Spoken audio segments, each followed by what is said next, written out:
over there now. Hold on a second.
Battleship Missouri, 53,000-ton flagship of Admiral Halsey's Third Fleet, becomes the scene of an unforgettable ceremony marking the complete and formal surrender of Japan.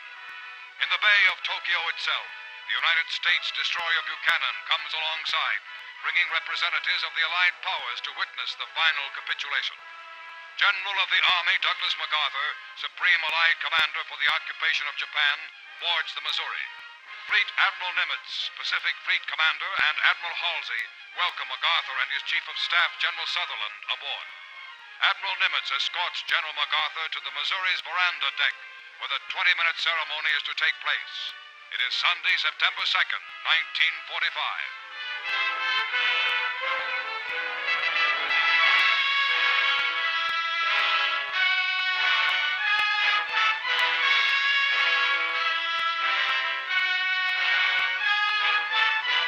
Cameramen and reporters of many countries record this historic moment as United Nations military leaders crowd aboard the Missouri and examine souvenir cards bearing the Japanese flag, special mementos of the occasion.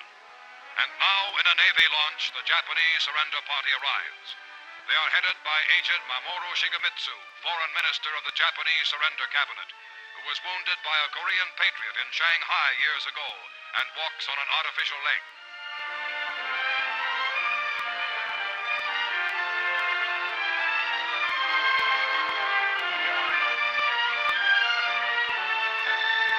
The Japanese delegation lines up on the opposite side of the surrender table from the Allies.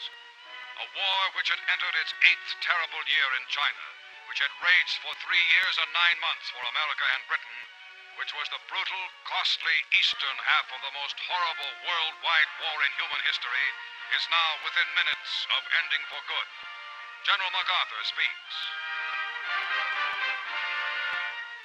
We are gathered here, representatives of the major warring powers, to conclude a solemn agreement whereby peace may be restored. The issues involving divergent ideals and ideologies have been determined on the battlefields of the world, and hence are not for our discussion or debate.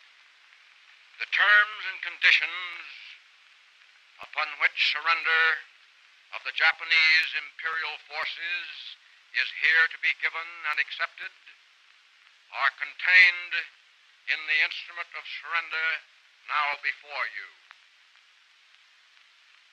As Supreme Commander for the Allied Powers, I announce it my firm purpose, in the tradition of the countries I represent, to proceed in the discharge of my responsibilities with justice and tolerance, while taking all necessary dispositions to ensure that the terms of surrender are fully, promptly, and faithfully complied with.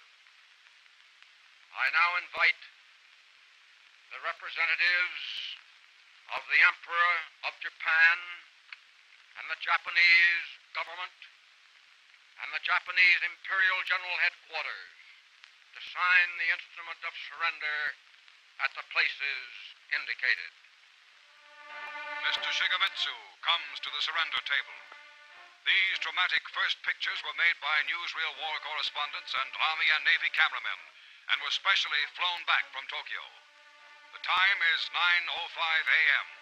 The Japanese have been on board exactly 10 minutes.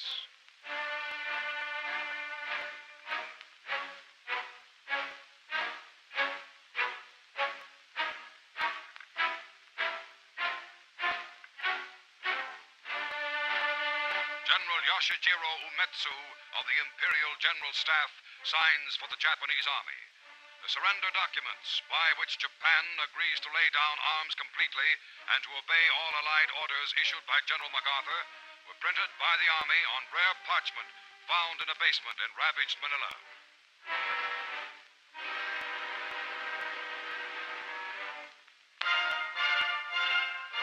General MacArthur signs as Supreme Allied Commander.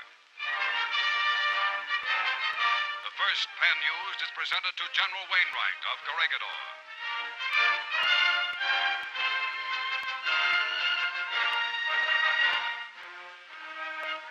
The second pen to British General Percival, Commander at the surrender of Singapore. MacArthur uses 6 pens in all, affixing what will be the most important signature in Japan to the document that ends permanently that nation's regime of terror and aggression.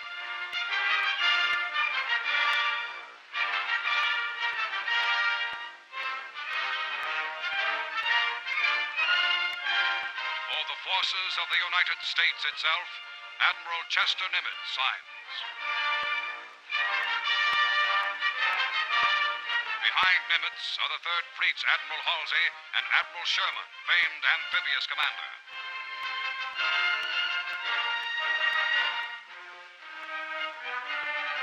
General Su Young Chang, Chief of Military Operations for the Chinese National Council, signs for China. Admiral Sir Bruce Fraser, Commander of the British Pacific Fleet for the United Kingdom. Lieutenant General Kumza Nikolaevich Derevyanko for Soviet Russia.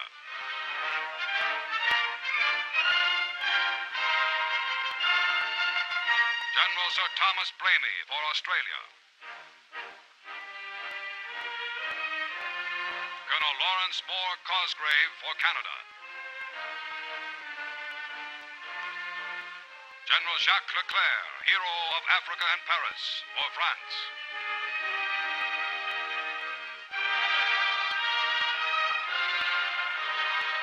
Admiral C.E.L. Helfrich for the Netherlands. Air Vice Marshal L.M. Issett for New Zealand.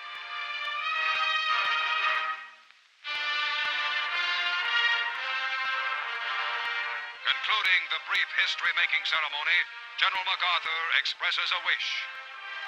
Let us pray that peace be now restored to the world, and that God will preserve it always. These proceedings are closed. Swarms of United States aircraft fly in formation overhead as the ceremony ends. The final United Nations victory has been won. The war is over. Peace is here.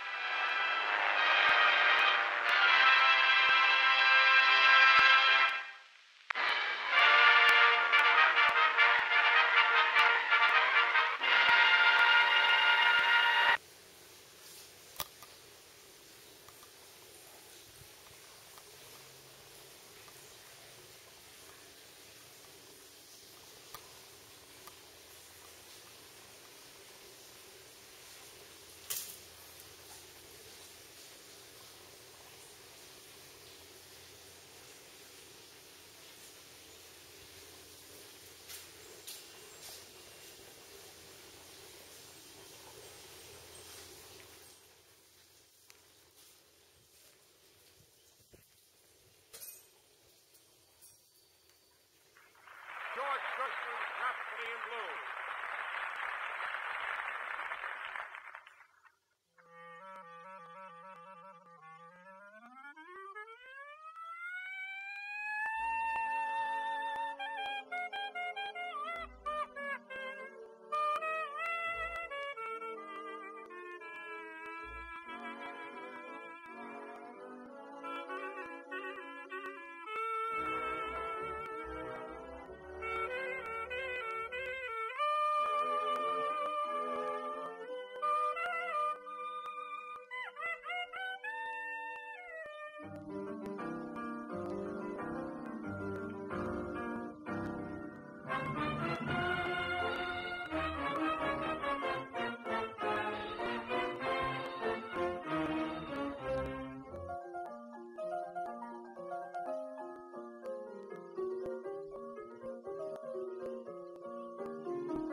29 and a half minutes with you, and that clock has got that, when you gotta go look. First, I want to tell you something. A comedian is supposed to be a funny guy, and if he's lucky, people laugh at him, and if they laugh hard enough and long enough, he makes a living at it. And I suppose some folks think a comedian tries to be funny all the time. But let me tell you that all that matters in our lives over here, whoever and whatever we are, is you men, and the great job that you are doing over there. And while we're waiting for you, we'll keep on working for you. This is Georgie Jesso saying so long from the USA.